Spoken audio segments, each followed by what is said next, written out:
Hello YouTube, Sir Dragon X here, coming to you from the city of Santa Fe, New Mexico.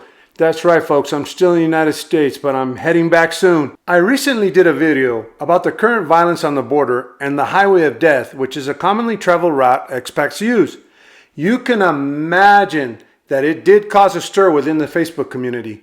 Today, we're going to discuss this controversy and clarify the purposes of my initial video in the video coming up next.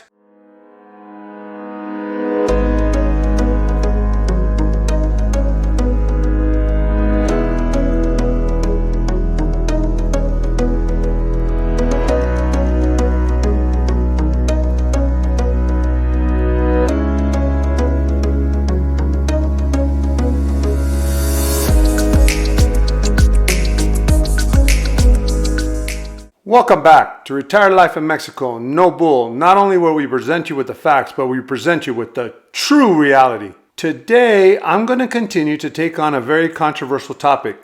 I recently did a video about whether Mexico was dangerous. I also discussed the current violence in Tamaulipas and a stretch of highway between Nuevo Laredo and Monterrey commonly traveled by expats, now being called the Highway of Death. Then, I went on to address whether it was safe to travel in Mexico. I then offered some common sense travel tips on traveling in Mexico. Boy, did that cause a stir in the Facebook community. I even got banned from a Facebook group due to the controversy it caused. You want to know the most ironic thing about this ban? The Facebook group is actually called On the Road in Mexico. Before we start, I want to remind you to subscribe to this channel and hit the little bell so you don't miss any of my future videos. I also encourage you to like this video if you enjoyed the content. It helps me get the word out on YouTube. Also, don't forget to visit us on Facebook and Instagram at the links listed in the video and in the description of the channel. Before we go down this rabbit hole, I want to make one thing very clear. This is not a Mexico is dangerous, fear-mongering, stay away video, and neither was my previous video. It also is not a which country is safer video. Honestly, I could care less about which country is safer. This video is about personal security and practicing common sense, just as in my last video. There is a famous saying in the security business: security is an illusion. There is no such thing as being 100% safe. Now, we can mitigate about 95% of the danger with good security practices, but there's always going to be that 5% that we must always worry about and be prepared. Now, let's go down that rabbit hole, shall we? I still stand by my answer. Yes, Mexico is a dangerous place to live, just like any other country. But with the recent highway of death disappearances and border violence, this should serve as a reminder that expats are not immune to cartel violence here in Mexico. The highway of death just happens to be one of the most common routes expats take traveling to and from the United States. Actually, at the present time, this stretch of highway has been classified as the most dangerous highway to travel in Mexico by the Mexican government.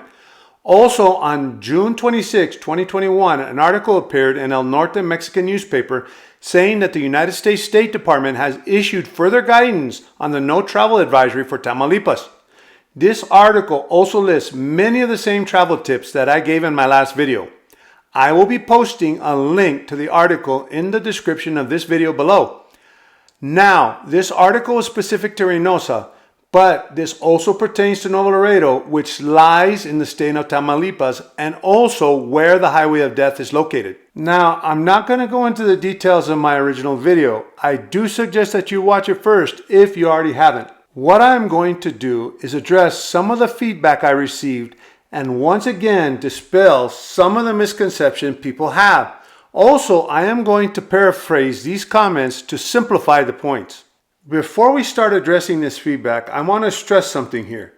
A majority of the people that responded to my video post did not even watch the video. They just read the title of the video and the excerpt I posted and started spewing opinions in comparison that had nothing to do with the video. I will be using some of these responses as well as the responses from people who did watch the video. I mentioned that I had read a Mexican article about a Laredo family that had disappeared on a stretch of highway between Laredo and Monterrey, which spurred attention to a string of disappearances on the highway since January. I went on to state that it was later discovered that some of the people who disappeared were Americans. This is one of the responses I received in so many words. I feel that your article is disingenuous. I read the articles about the disappearances, and all the names they list were Latin last names. So it's unclear as to their exact citizenship. So this does not pertain to expats. All I can say to that is wow. So if your last name is Latin in origin, that means you're not American. Or maybe if you are American, you're not important? My last name is Latin in origin, and not only can I assure you that I am a United States citizen, but I served my country for 30 years and do not hold any other citizenship. So by definition, I think I could call myself an American. I can also assure you that the family from Laredo that spurred this controversy were in fact Americans, and that is why the American government stepped in. Also, the articles I read do specifically state several of the victims have been Americans regardless of their last name. Here's another interesting piece of feedback. This looks like clickbait. There is nothing to substantiate this. This guy just wants views and clicks. I guess the best response to that was another group member being sarcastic, saying something to the effect that, how dare this person put up clickbait in order to deliver some valuable information? I couldn't have said it better myself. Clickbait or no clickbait, it's still important information. Not to mention, this person never watched the video in the first place. So how can he say there is nothing to substantiate this? Now, this next piece of feedback goes back to which country is safer, US or Mexico?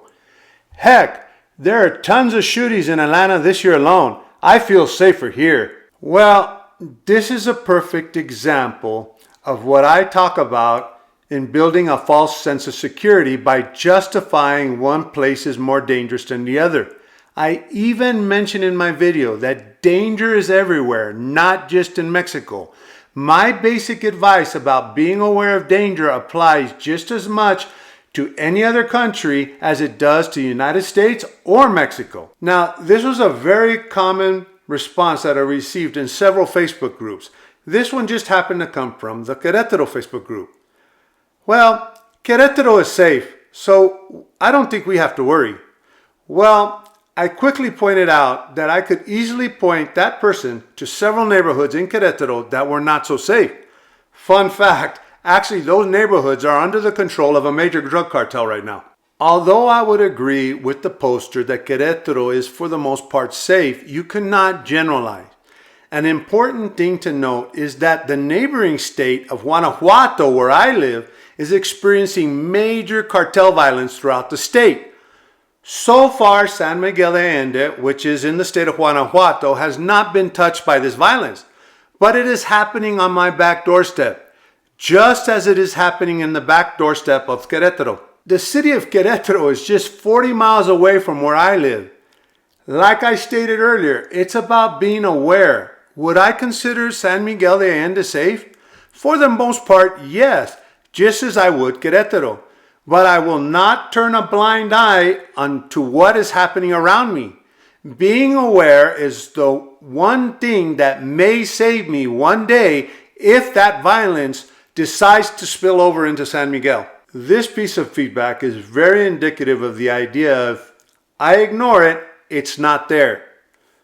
Well, I'm not going to live my life paranoid. It's safe where I live here in Mexico, so I'm not going to worry. This is another example of building a false sense of security by justifying it to yourself. I even stated in my video that I never mentioned the word paranoid. I said scared, and even at the end, I said a better word for scared would be aware. Now, this piece of feedback really scared me because this person has no idea how things work here in Mexico. I just traveled that highway 2 days ago. There were military and police everywhere, and the road is so safe. I even saw a convoy of 14 military trucks and soldiers. No need to worry. My exact words were, all the more reason to worry. Now, let me explain something to everyone that is watching this video. When there is a major police and military presence in an area to secure that area from cartels, they are not there to protect you. They are there to root out the problems, which in this case is the cartels.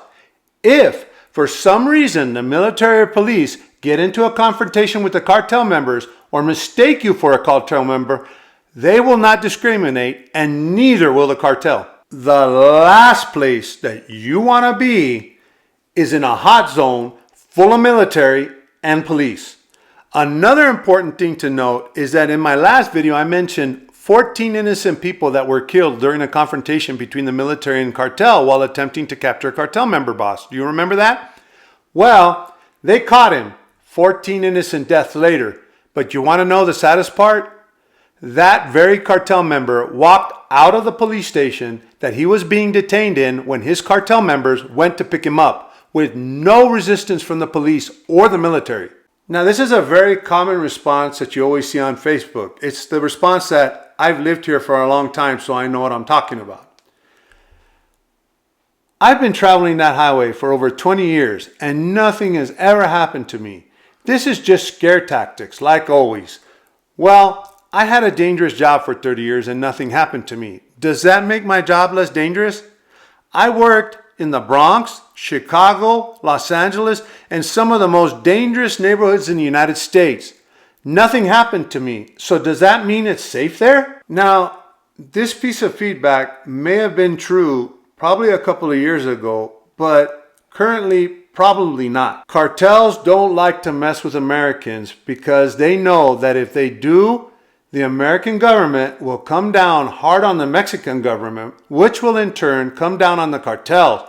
So the cartels like to stay away from Americans.